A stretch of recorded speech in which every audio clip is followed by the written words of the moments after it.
well then let's go ahead and call the meeting to order. Let me start with the resuscitation. I'm calling the meeting of the ad hoc committee to review county board rules to order. A physical quorum of the members is not present. However, pursuant to section 7E of the Open Meetings Act, members are permitted to attend remotely. Either one member of the committee, the chief administrative officer, or our chief legal counsel are physically present at the regular meeting location. In-person attendance and public comment are allowed, subject to attendance limitations required to ensure the health and safety of those who attend. Pursuant to the Illinois Attorney General guidance to public bodies and the Open Meetings Act during the COVID-19 pandemic dated July 2nd, 2020, county board members may participate without being physically present in compliance with the established provisions. So can we take a roll call, please? Kaplan? Here. Desart? Here. Beckhoff? Hart? Here. Selman? Here. Zay? Here. All right, great, thank you. Do we have any public comment today? No public Okay. comment. Okay, just very briefly under Chairwoman's remarks, I think this is our last, hopefully our last time going through the redlining, and then it'll take staff a little bit of time to get us what will hopefully be a pretty final draft for us to review and vote on. And then the next step is to go to the full board. So I just want to thank everyone. This has been, I think, such a really great process with everyone bringing really good ideas and just paying great attention. So thank you so much for everyone for your participation so far. Next up is our approval of minutes, and it's my understanding you need to amend them. Who's going to speak to this? I'm going to ask ASA Nick Alfonso to real quick mention the language we need to add. As members, due to the requirements of the OMA, I've recently been informed that we'll need to amend last week's minutes due to the fact that there were no members physically present, that is, all members were remoted in. Those minutes will need to be amended to state that ASA Reynolds as chief legal counsel, as well as Nick Hottenmeyer as chief administrative officer, were each physically present per the requirements of section 7E of the OMA. All right, so does anybody have any questions about that? Okay, hearing none, let's go ahead and do a roll call vote, or I'm sorry, do we need a motion in a second, I believe? Correct. Do we need to move to amend? Yeah, we need to. Yes. Correct. Yes. We need a second. All right, I move to I'll second. amend the minutes to reflect what he just said. Great. I will second what he just said. All right, so let's do a roll call on the amendment, please. Desart? Aye. Beckhoff? Hart? Aye. Selman? Aye. Zay? Aye. Kaplan? Aye. All right, great. So then we need a motion and a second to approve the minutes as amended, correct? So moved, Desart. Second, Chaplin. Great, let's do a roll call there as well, please. Desart? Aye. Hart? Aye. Selman? Aye. Zay? Aye. Kaplan? Aye. All right, great. Thanks everyone for helping us get all our ducks in a row there. So next up is our discussion for the red line. I believe we left off on section 8, parliamentary rules. Jason, do you want to pop up the red line copy? I am pulling it up right as we speak. Great. And please let me know if I got to zoom in or anything. We're on a very big screen here, so I can see it, but I want to make sure others. All right, looks good. Dawn, you can see it on your end, right? Yes, I can. Okay, perfect.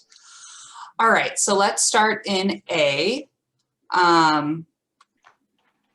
So I know a lot of our comment or discussion here has been, you know, we're supposed to have a parliamentarian. We don't currently, and how are we going to fix that? Because I think it's definitely the consensus of the group that we need that sort of enforcer.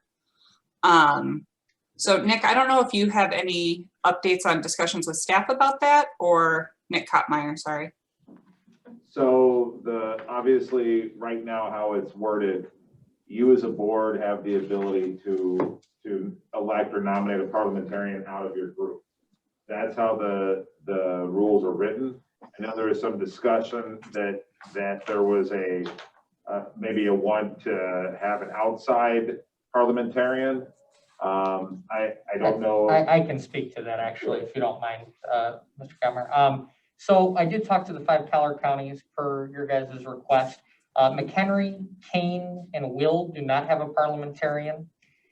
Lake does have a parliamentarian. It's an outside attorney. The state's attorney's office approves this selection. The parliamentarian is under contract and paid an hourly basis. And Cook does have a parliamentarian. It's currently an employee. However, non-employees have been appointed prior.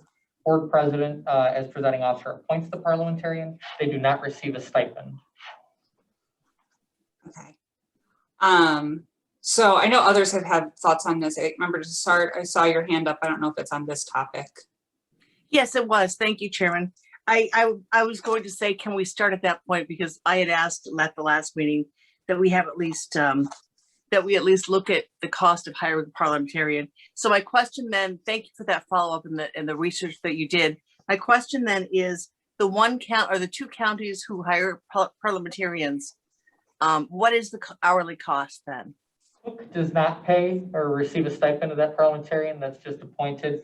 And I'm sorry, I did not grab Lake counties. I can double check that and get that to you though. Thank you. Are there others who have comments or thoughts about this section? Yeah, Member Chaplin. Excuse me, thank you so much. Sorry. Yeah, I think it's something worth looking into. You know, having that expertise in Robert's rules or board rules, I think would really help our board meetings. I think it would make them a little more maybe efficient. And I really do think it's something that we should definitely look into.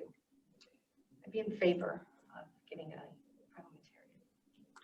So would we maybe be interested in more the Lake County model where it's someone with, you know, expertise and we'll Yeah, figure out what that stipend amount is and Right. And discuss then, it? Yeah, and then I think you said they worked in conjunction with the state's attorney's office? Yeah, the state's attorney's office approves the selection. So Yeah. based on that understanding, I would imagine it would be a special assistant state's attorney, comparable to what we do here. That's my understanding, but I can double check into that with Nick Alfonso. Great. Okay, so I think that'll be our next step that we'll consider in our red line version. Thank you everyone who's really given this a lot of thought. I know this is something that members have brought up for years, and so I'm really happy we're able to kind of nail it down today.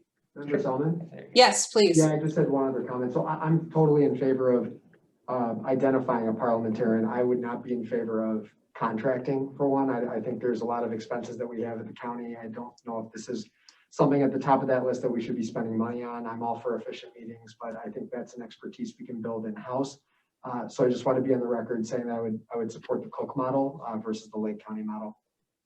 Even if there's no stipend for the additional duties for staff, I think that's kind of my sticking point is I want to make sure if we're giving someone an extra, you know, our meetings sometimes can go 4 hours and then you got to clean up notes or something after, or I guess I don't know the full scope of the duties, but if there was some sort of stipend, would you, your kind of gut right now is that you wouldn't be supportive of that or you just want to maybe consider it still?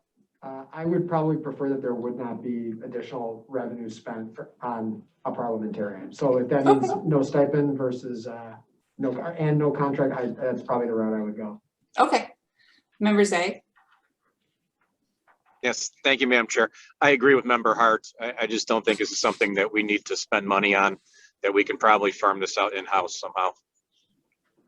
Okay. Member Desart?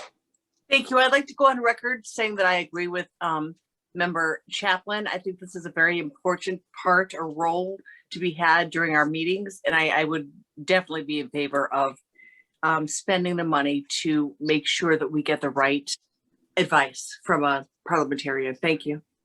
All right. Thank you, Member Desart. Member Zay, is your hand up again? No, sorry, it's Okay. not. I will, No, it's okay. I'll lower my hand. There we go. Sorry. Okay, no problem. Just didn't want to miss you. Okay. So if are there any more comments? I want to go back just to the copy here on probably A, B, and C. It looks like there's not a lot of comments in those sections. Do we have any further edits? All right, seeing none.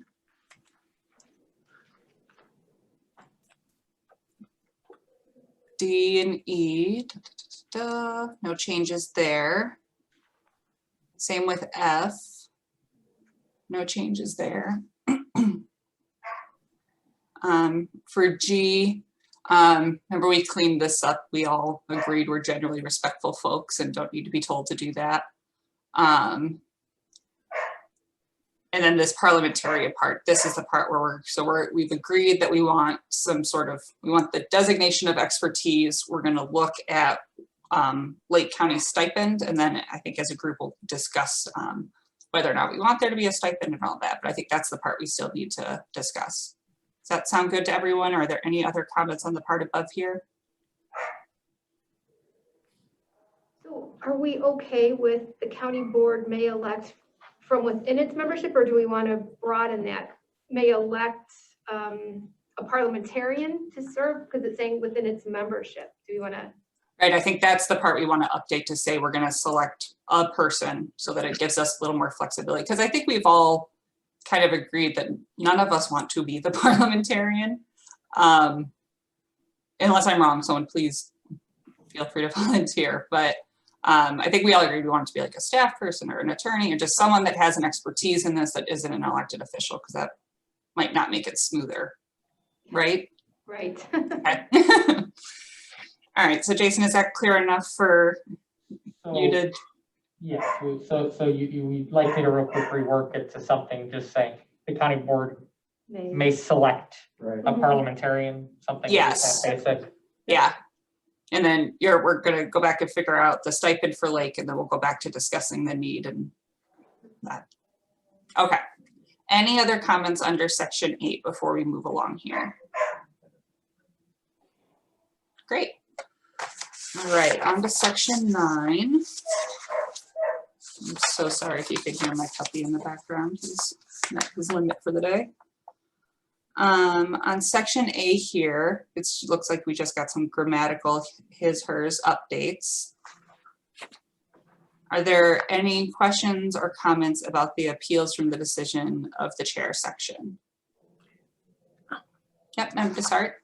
On number 5, and I gave all of the edits to Jason months ago, but on number 5, it says no. It should be no, comma, and then quote marks. The decision. Oh, yeah. Here.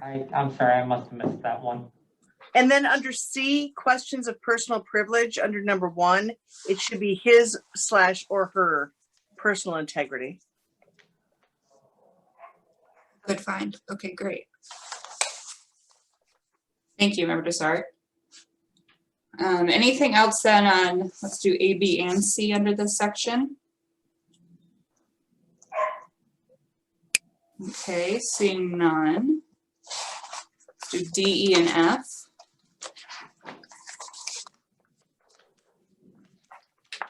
Any comments or questions on these sections? And if you're in the room and I miss you, feel free to holler. I can't always see. Okay. Let's do G, H, and I. We've got just some chair updates there. All right, any comments on these sections? Okay, great. K and L.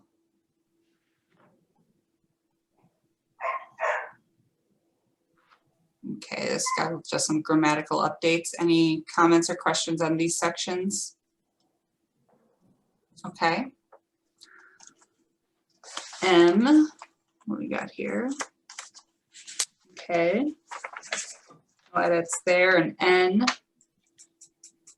Any questions? Oh yeah, member to start? Thank you. Under N, number 2, it says subsequent roll call votes may be waived at the request of any committee member if leave is granted. And I suggest adding, however, any member may request a roll call vote. Yeah, I think that's a good idea because that's absolutely the way we operate. Right, right.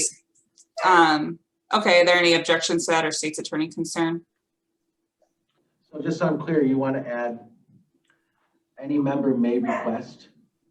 A roll call vote, yeah. So like, you know, we'll go through like 4 or 5 items, but maybe the 4th one, someone wants to vote against it. It's always in order for someone to ask for a roll call on that. And I think member to start just making sure we codify it in the rules. That's part of Robert's rules. Okay. If you want to codify it again here, that's fine. Okay. All right, so we'll add that for 2. Yeah, I think that's a good call. All right, so MN, let's look at O and P.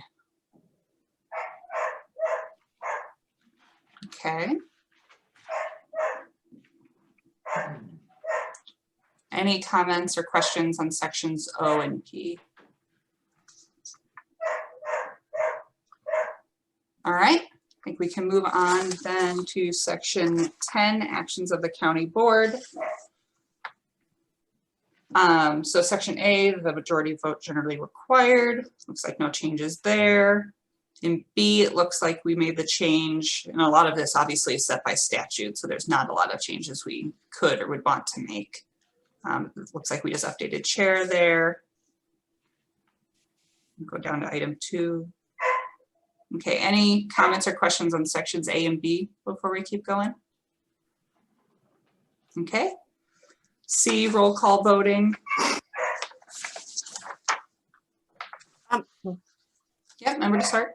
Just a minor edit under C3, to avoid a conflict of interest, there should be a space between conflict and of.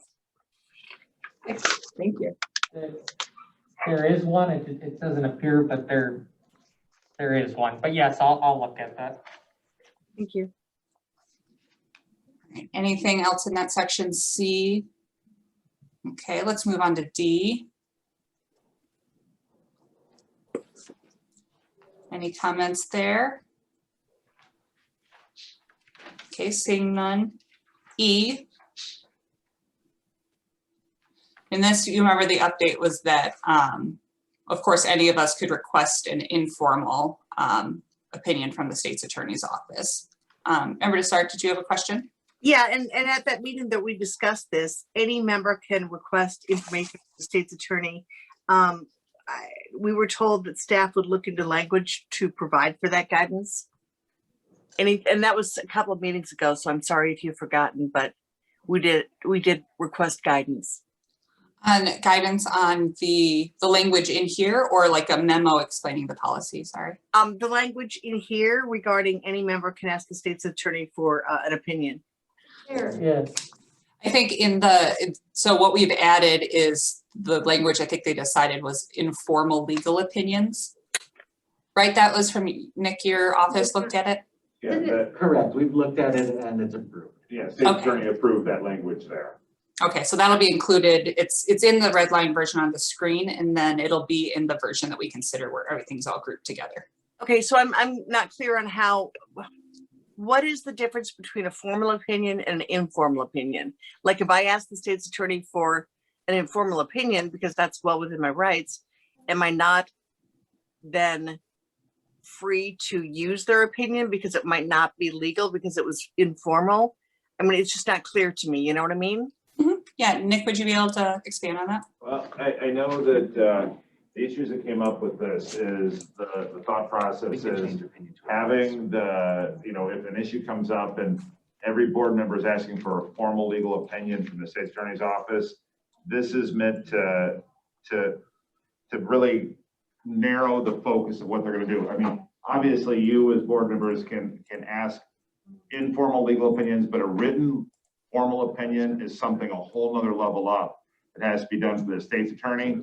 And I mean, correct me if there's anything you want me to add on this one, but. So if we want to make sure there's less confusion here, we can change informal legal opinions just to informal legal advice. That way, there's not a confusion between a formal opinion and informal advice. To your question, member, a formal state's attorney opinion comes from Bob Berlin. And it's written. It's written. Yeah. There are procedures that must be followed in order to get one. You have to submit it in writing. The state's attorney can opt to not answer just because the state's attorney can opt to not have an opinion in regards to your question. Or, there's a set time span where he has to respond, etc. So that's the difference between a formal legal opinion that's in writing and it's a matter of record, as opposed to, say, one of you guys asked me a question during this meeting and I'm providing you some advice. Right. No, and I appreciate that. And I also appreciate the time-consuming effort of getting 18-member legal opinions from the state's attorney's office versus, if I ask you your legal opinion on an issue, say with a constituent or whatever, I want to make sure it's legal. You know what I mean? So I don't want to take up all the state's attorney time with questions, but I want it to be legal advice, right? Yeah, and we are your counsel for purposes of your board membership. So we are always going to do our best to provide you advice that protects you both legally and in any other way you can think. So in that sense, I believe you should be able to rely on our advice should you ask for it at any time. All right, And I thank think you. There is one big difference. The formal legal opinion, like we talked about, is coming from State's Attorney Berlin only. The informal legal opinion or legal advice comes from their entire staff over there. At all these meetings, everything, but the actual formal written opinion is State's Attorney Berlin only. Thank you.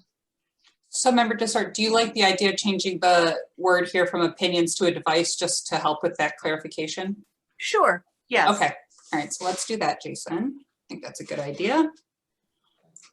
Okay, any other comments on section E before we move along? Okay. Section F. And there's just like an indent thing there, Jason, but I know that's on your list of things for the next draft. All right, any other comments or questions on that section? Okay, great. And then section 11, application of county ordinances, resolutions, and policies. Just a little update of chairman to chair there. Any other comments or questions in this section? All right, seeing none, I think we're done.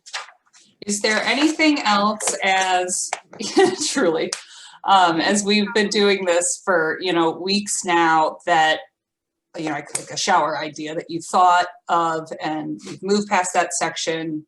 Let's use this time if there's any other ideas to make sure we get them out, because I know staff is really going to be working on getting us the draft that they will hope that gets to the county board. So we want to be expedient with their time.